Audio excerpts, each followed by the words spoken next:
Mesdames et messieurs, bonsoir et bienvenue dans cette édition du 24 septembre 2022. Je vous invite également à suivre jusqu'à son terme ce journal. Dans les informations de ce jour, plus de 200 personnes visent à améliorer le quotidien des populations des bas quartiers d'Antananarivo dans le cadre de la première édition du programme Produire, piloté par le ministère de l'Aménagement du Territoire et du Service foncier. Une grande partie ont déjà été entamées, a indiqué le ministre de tutelle, Ulder Ramaoul-Mias. La Banque mondiale finance ce projet. Andoniana Martina et Fiti Miarkoufe nous en dit plus. 50% des maisons dans de nombreux quartiers d'Antananarivo et des environs sont construites dans des zones basses. Ainsi, elles sont souvent menacées par l'inondation. Le projet Produire ou projet d'aménagement et de protection de la ville d'Antananarivo et de ses environs met l'accent sur le curage des canaux afin de faciliter l'évacuation d'eau pour protéger les zones vulnérables des inondations. Ainsi, 48% du financement de la Banque mondiale pour ce projet seront consacrés à la réhabilitation des infrastructures liées à l'eau, aux gros travaux, au curage et à l'amélioration du canal C3. Environ 115 000 mètres cubes d'ordures et de débris seront enlevés. Mais le plus important, c'est la construction d'un nouveau lieu de résidence à Andavamambe pour les personnes qui doivent quitter leur logement actuel. Le ministre de l'Aménagement du Territoire et du Service foncier, accompagné du représentant de la Banque mondiale à Madagascar et du directeur régional du développement au sein de la Banque mondiale, la commune, la SMA et la PIPA sont descendus sur place pour voir l'avancée du travail. Dans un autre sujet, lors de la célébration de la Journée mondiale de Vulbe hier à Antsiran, le ministre de l'Environnement et du Développement durable a lancé un appel aux partenaires environnementaux concernant la destruction du forêt Menabe Antimane, une réserve qui renferme des ressources naturelles exceptionnelles. Cette forêt subit des menaces telles que la migration en raison de le changement climatique. Ainsi, la seule et bonne alternative pour la réhabilitation de cette forêt est l'aide de tous les acteurs dans la protection de l'environnement et les citoyens, selon le ministre Andoniana Martina. L'aire protégée de Menabe Antimane est en danger actuellement en raison de nombreuses menaces comme les migrants, a déclaré le ministre de l'Environnement et du Développement durable, Vinamari Orlea. Le professeur Jonah Ratibazaf a déjà lancé un appel alarmant concernant le cas des varques qui sont en voie de disparition. De ce fait, des mesures doivent être prises rapidement afin de protéger et restaurer cette forêt pour laquelle la responsabilisation des citoyens et leurs aides est indispensable selon le ministre. Pour le gouvernement allemand en particulier, plusieurs projets sur la protection de l'environnement sont en cours de réalisation actuellement avec Madagascar et la région Diana sera bénéficiaire d'une grande partie de ces projets. Ces projets visent à réaliser également le 10e pèlerin du président de la République, a expliqué le ministre de l'Environnement lors de la célébration de la Journée mondiale de Vulbe à Antsiran.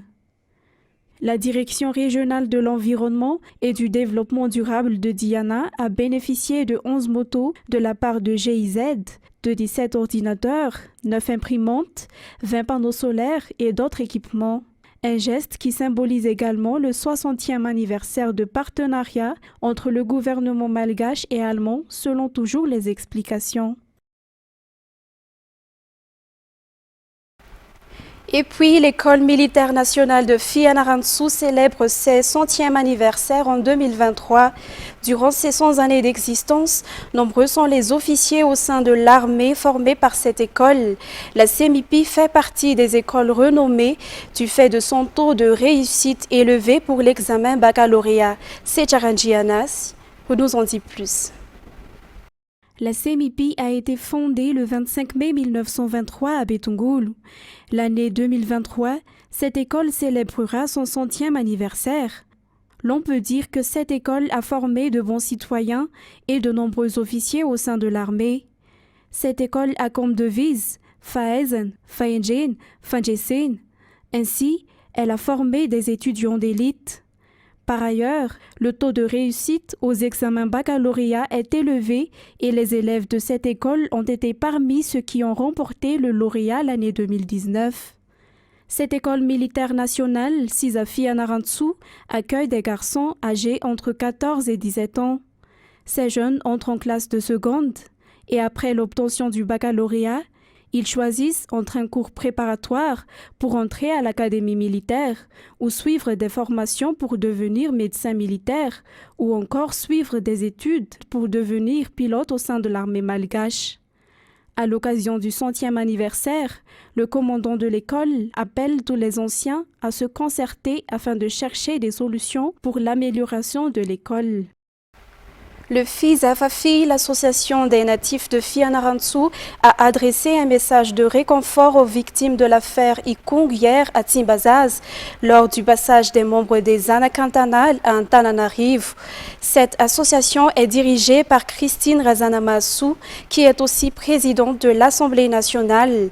L'association a également fait un don de 5 millions d'ariars afin d'aider les victimes. La présidente du FISAFAFI, où se trouvait le district d'Ikung, a souhaité que de tels incidents ne se reproduisent plus. En sécurité, la sécurité ne devrait pas être considérée comme un jeu. L'objectif de ceux qui veulent supprimer et d'éliminer le peuple malgache est de créer des troubles, a déclaré le commandant de la gendarmerie. Ce dernier a incité les gendarmes à faire correctement la mission qui leur a été confiée. Le commandant de la gendarmerie nationale a également appelé la population malgache à collaborer avec la gendarmerie pour l'instauration de la paix afin que le peuple malgache puisse travailler et vivre en toute sérénité. Concernant les actualités sportives, la réunion extraordinaire convoquée par l'ancien président de la Fédération de karaté-do a été maintenue hier 23 septembre, réunion à laquelle n'a pas assisté les représentants du ministère de la Jeunesse et du Sport. Cet ancien président qui n'a plus le pouvoir de convoquer une réunion extraordinaire car il a été déjà suspendu par les 11 ligues régionales le 7 juillet 2022. Reportage. La réunion extraordinaire de la Fédération malgache de karaté-do s'est tenue hier à Mbatomravavi. C'était l'ancien président Slouf Bardzon Nanjianavmanan qui a convoqué cette réunion extraordinaire que le comité ad hoc a déjà considérée comme invalide. Le sujet qui a été mis en évidence lors de cette réunion d'hier est le problème que rencontre la discipline karaté, a déclaré Rufin Razaf Jamar, président de la Ligue de Vakna Karaj. Le responsable interrogé par les journalistes n'a pas donné la liste des 10 ligues qui ont assisté à cette réunion extraordinaire. Le représentant du ministère de la Jeunesse et du Sport, qui devait procéder au contrôle de légalité, n'était pas non plus sur place. De ce fait, le comité ad hoc considère cette réunion comme une réunion normale selon les explications du sensei Mam Makawa. Le comité ad hoc va procéder à une enquête pour connaître les personnes usurpatrices lors de cette réunion selon les explications. Le président du comité ad hoc a également confirmé que la réunion extraordinaire qu'il a convoquée le 7 juillet a été bien transparente. Il a également été reçu par le ministre de la Jeunesse comme étant le président par intérim de la fédération. Sur les actualités culturelles, les fans d'Orelsan ont rempli le palais de sport et de la culture Mahamas hier soir. Orelsan est un rappeur français connu mondialement et a partagé ses chansons pour la première fois à Madagascar. Le pays qui est comme un deuxième foyer pour lui car il y vient régulièrement. Reportage sur les images de Say Sylvain et Kevin Ravouniarsan.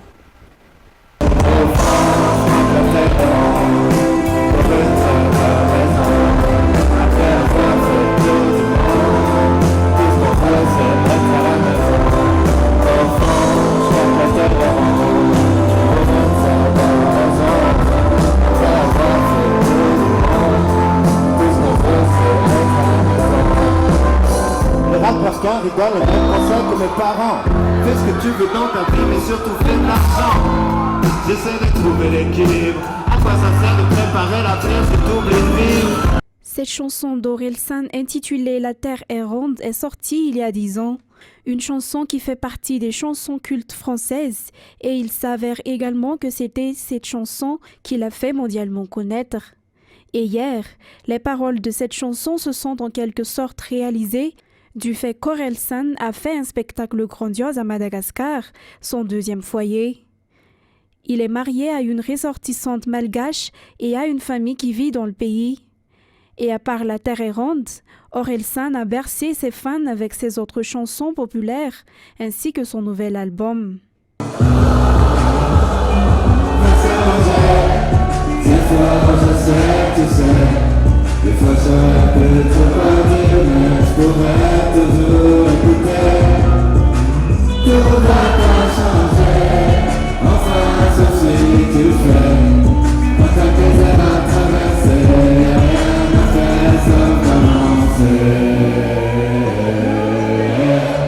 Lors de son spectacle d'hier, Orelsan a également chanté avec des artistes malgaches.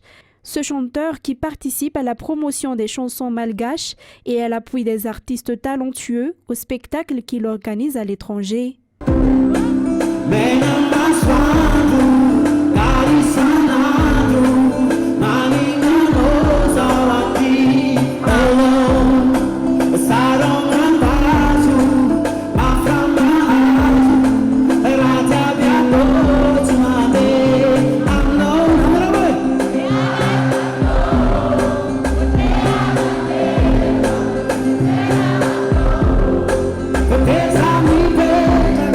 Après Madagascar, le voyage d'Orelsan se poursuivra à La Réunion, mais avant cela, lui et son groupe vont faire un partage de leurs expériences avec des jeunes et des musiciens malgaches.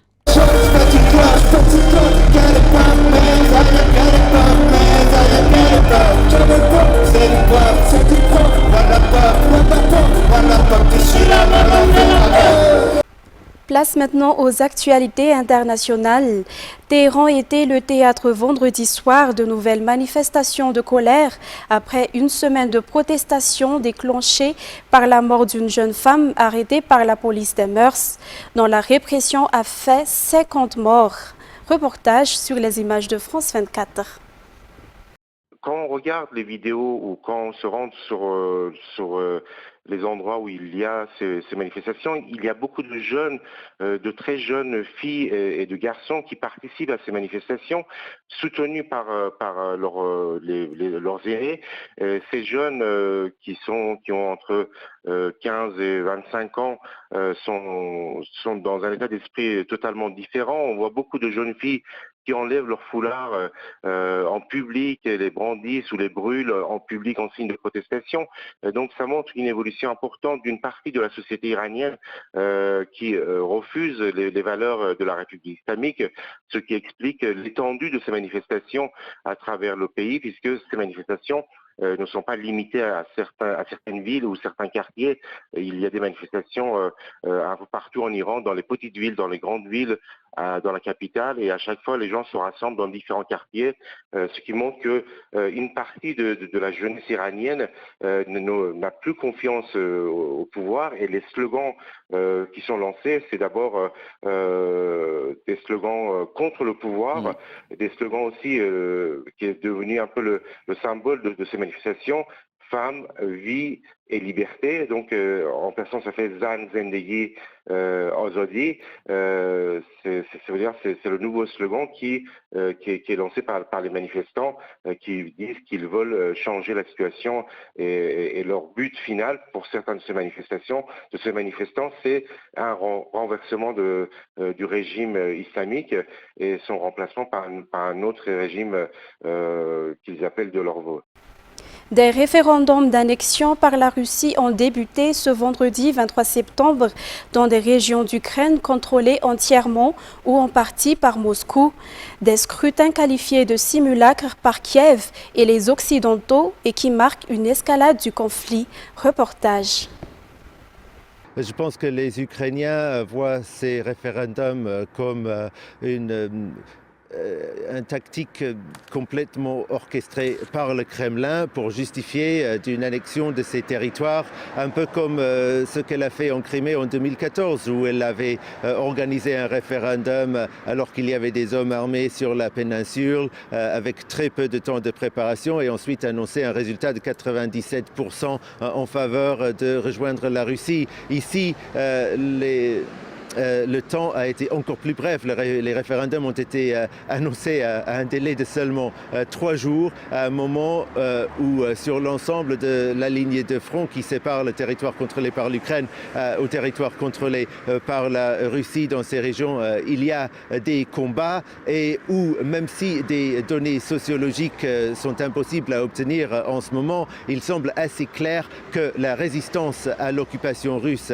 est forte, particulièrement dans les régions de Zaporizhia et Kherson dans le sud, mais même très probablement dans l'est aussi, dans les régions de Luhansk et de Donetsk, même si une partie de ces régions est de facto sous contrôle russe depuis 2014, puisque si on peut prendre la région de Kharkiv qui les voisine comme un exemple, on a très bien pu voir ces derniers jours combien des gens habitant les territoires qui ont été occupés par la Russie dans cette région ont clairement une position très pro-ukrainienne et aucune envie de rejoindre la Russie. Ce n'est pas le cas de tout le monde, mais c'est le cas d'une très grande partie, je pense, des gens dans cette région. Et les Ukrainiens ne doutent pas que si les Russes avaient pu garder le contrôle de la région de Kharkiv, ils auraient probablement, éventuellement, essayé d'organiser un référendum ici aussi à un moment donné, s'ils se décidaient à suivre, à prendre cette voie. Le président américain Joe Biden a assuré vendredi que les États-Unis et leurs alliés allaient infliger de nouvelles sanctions économiques rapides et sévères à la Russie si celle-ci annexait des territoires en Ukraine dans le cadre de la référendum qui s'est poursuivi aujourd'hui. Reportage. Ce qu'il faut tout de même comprendre, c'est que ce processus n'a de référendum que le nom. Il a été annoncé 3 jours avant sa tenue. Des leaders pro-russes dans ces régions où là se tient ce pseudo-scrutin ont déjà annoncé que le résultat serait positif. Ce n'est pas un référendum au sens où il n'y aura pas de vote libre, tout comme il n'y aura pas de vrai dépouillement. Le résultat est connu, ce sera oui à l'annexion comme prévu par le Kremlin. Hier ici, excusez-moi, eh bien, nous avons rencontré une habitante qui est récemment sortie de ces territoires occupés par la Russie, et pour elle, ces référendums un peu factices ne la surprennent pas du tout. Pour elle, elle nous a dit, écoutez, c'est une suite logique. Elle a vécu 5 mois sous occupation et elle dit, eh bien, les autorités russes veulent effacer toute trace de l'État ukrainien. Alors, vous l'avez dit, évidemment, Kiev a condamné ces référendums, tout comme eh bien, ses alliés occidentaux, et ça, c'est important parce que c'est là où on peut sentir une petite inquiétude chez les Ukrainiens, parce que c'est avant tout le soutien occidental à l'Ukraine que le Kremlin cherche à tester à travers ce processus de scrutin factice, parce que bien évidemment, une fois que ces régions seront annexées, eh bien Moscou pourra dire qu'une contre-attaque dans ces régions, c'est une contre-attaque contre le territoire de la Russie elle-même. Mesdames et messieurs, voilà que prend fin cette édition. Je vous remercie de l'avoir suivi jusqu'à son terme. Excellente soirée en notre compagnie. Au revoir.